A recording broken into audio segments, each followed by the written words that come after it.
future TikTok episode coming down the line, Andrew. Yeah, no, I mean, and totally, like, at one point I did actually talk to Chris about TikTok more, because I was, after that episode with him, he made some comments and mention of TikTok. So yeah, good idea there. Yeah, for me, I mean, it's funny. Like I think when it comes to memes, kind of like Chris in a way, more so non-game related, because I'm just trying to find stuff within context, like with working with some clients and stuff that would be appropriate and or just comedic. And the one that I think, if I were to just pick one, even though it's not necessarily specific to 2020, hands down, it'll always have to be the Kool-Aid guy going, oh yeah, busting out of a wall, some random wall somewhere. Like, you can almost use that for anything, and it's I just, they'll never get old. You can tell what, era I grew up in now, the 80s with Kool-Aid Man, but that's perfectly fine. I'm proud of it. So that'd be mine. All right, excellent. So glad to know we're all good and plugged in on the memes and TikTok, because if there's a gold mine of content, we have to find it. And so the last kind of Q box question is favorite Twitter moment of this year. Really just a moment that you felt very strongly about, in a positive way. Or even in a funny way. I can go ahead and lead with this, and please don't look at this as a self-promotional thing in a way, but I forgot which episode, but a while back I did do a call out to people, to our listeners, and saying that, hey, look, if I want you to know that by just show me a way that by listening to the show, and you're really taking a heart with the topics that we have with these great guests that we have on the show. That you're actually taking action with this advice. You're not just listening to it and not, doing anything with it. Show that to me by either, using the IGM podcast hashtag, calling out, or just following us. And from that alone, and then just other future stuff, just to see people following on that. I like to, and now I look at that more of, it's not that us just getting another follower. It's just saying that a listener is actually saying, yes, I am taking action with all the stuff that we're talking about all the great advice that our guests are giving. So that's probably my favorite Twitter moment, is anytime that a follower happens, because it shows that people are actually taking action. Yeah, that's awesome. Well said, man. Thank you. I guess mine is probably, and I don't go too deep into this because it is actually one of our topics for this episode. But during a lot of the, the challenges that we encountered this summer pertaining to, racial justice issues, there was the kind of indie social justice like grab bag of games, and like watching a lot of the conversation around that involving people who I both either have had the fortune of meeting over this past year through the podcast, through PAX, things like that, as well as people in the industry who I've looked up to for years.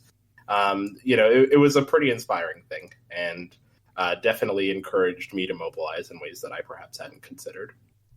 Nice. Mm-hmm. Yeah, I think when I'm trying to, it's so interesting because asking these questions about moments of 2020, and I'm like, gosh, trying to even remember what happened this year.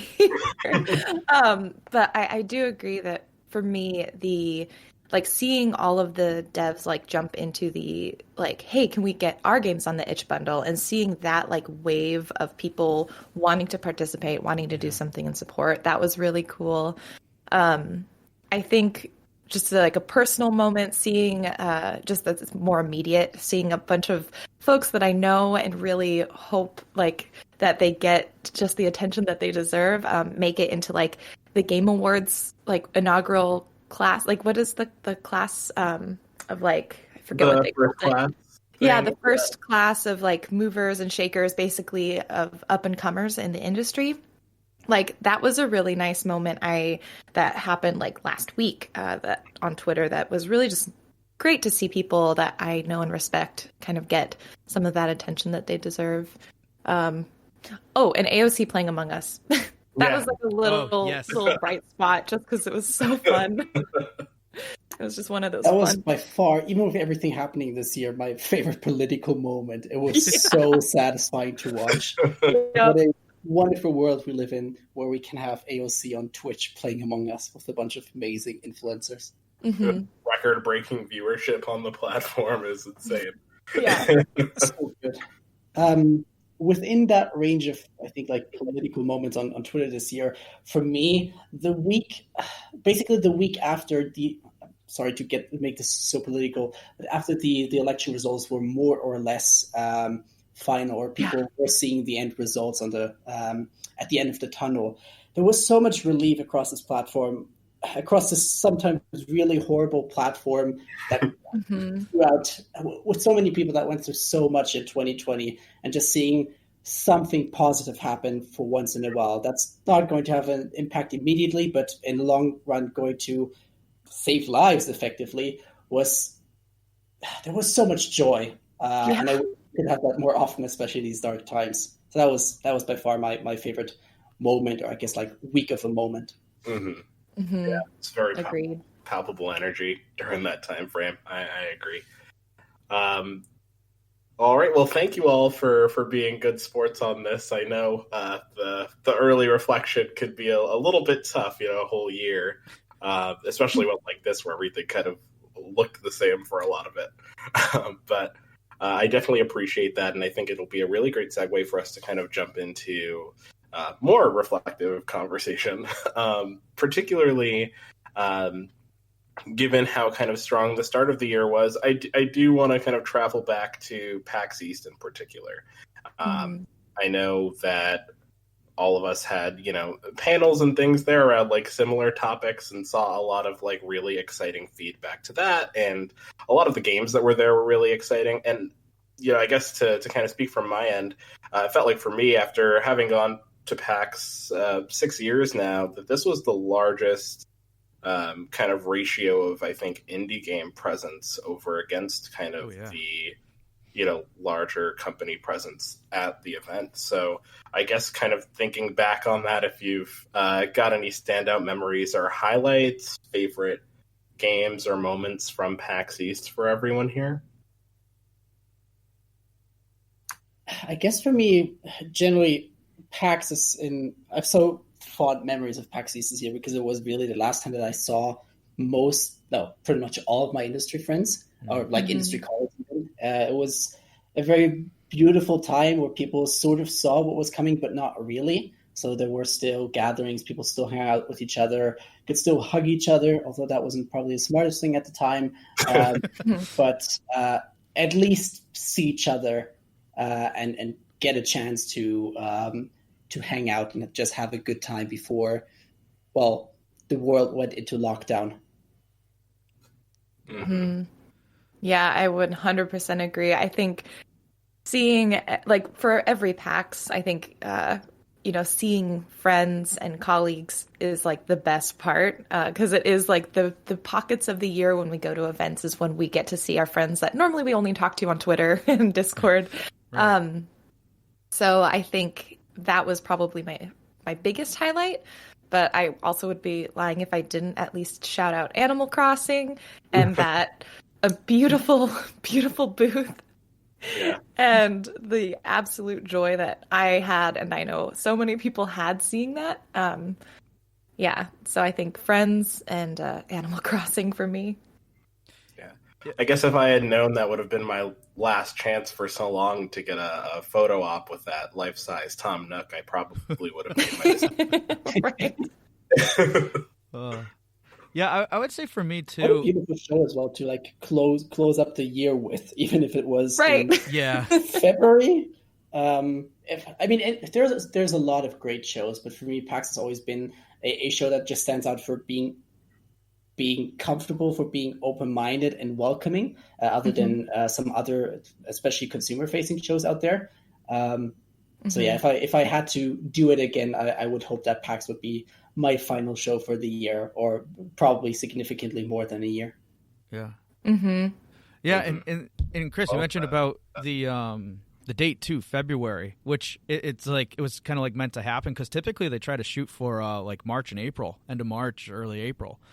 So just simply the fact that it was able to get, which is not typical. I was like, oh, I'm gonna freeze this year, trying to get it and stuff. But yeah, and great points too. Like if like to say, I think that says a lot about to the organization of PAX as a whole. I mean, yes, there's other locations and stuff, but still, just the fact that you would say that I think says a lot too. And you've always been pretty involved in that to some degree, like with Indie Mega Booth and all those other things too. So I think that says a lot too. If that was like your one pick to kind of end with, if you had to do it again, that says a lot there.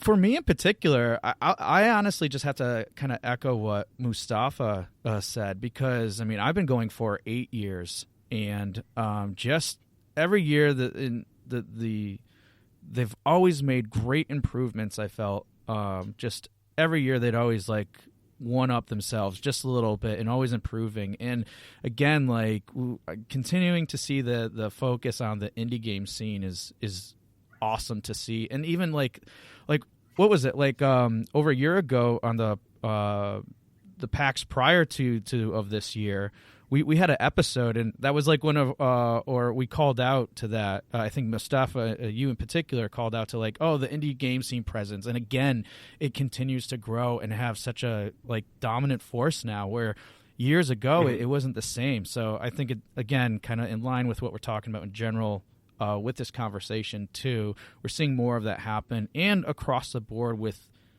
all sorts of other different types of events and things going on in the industry. So that for me, I think was pretty cool about that. And as I already mentioned, those games, and there was a bunch of other games too that were really stood out. I thought were pretty. It's just I just love all the attention that the indie scene is getting, and just the quality of work that's coming out of there too. So. Mm-hmm. Yeah, it is real. Oh, go ahead. No, you first. I was just gonna say, like what I love about PAX East. I've gone. I think this was my third time going to PAX East, and what I really love is when you look. There are two escalators that you start sort of at the one end of the show hall with, but you can see sort of down this sort of really narrow and long show hall. Yes. And what was like that view is also just so exciting and invigorating to see. But what I loved about PAX East in particular is like you have the bigger sort of players in the front normally, but every year for the 3 years I've gone, the booths of indies, like you can visibly see sort of these other like indie games coming through, not just in the Indie Mega Booth, which was like a huge support for indies, but even on the sides and like encroaching in sort of on the bigger company spaces. And so it just visually it looks really cool, and that made me very happy and excited because you can see that indie representation physically in the space. Mm-hmm. Yeah, and it's so I think it's so special too, like just from an imagery standpoint. Like I mean, even like when I had my old blog when I first started going to PAX East, like just the ability to kind of like at the top of that escalator take a picture and know you've got something really special just out of whatever image you captured, like says a lot for just the structure of how that's all laid out. Mm-hmm. This was such a good convention center. I mean, comparing it just to, I love PAX West. I'm a big fan of Seattle as a city and the convention vibe overall. But what a mess of a convention center. Yeah, it's true. Yeah. Yeah, there's. I love that. Like the theater is like the type of I think terrain movement that the animals do corresponds with like what floor their corresponding theater is on in the Boston Convention Center. Mm-hmm. It's insane. And I have a friend who lives in Mass, and he was saying at one point because he, we used to attend all the time to PAX, and he was saying that a large part of the convention center, a lot of the things that they do for as a whole in terms of growth and potential expansion are kind of like based off of PAX. Like they, and mind you, this convention center holds tons of other events, like you throw it out there, they probably have a convention for it there, but their kind of bread and butter, or what kind of dictates what they do for other things in the future. One major influencer for that is PAX.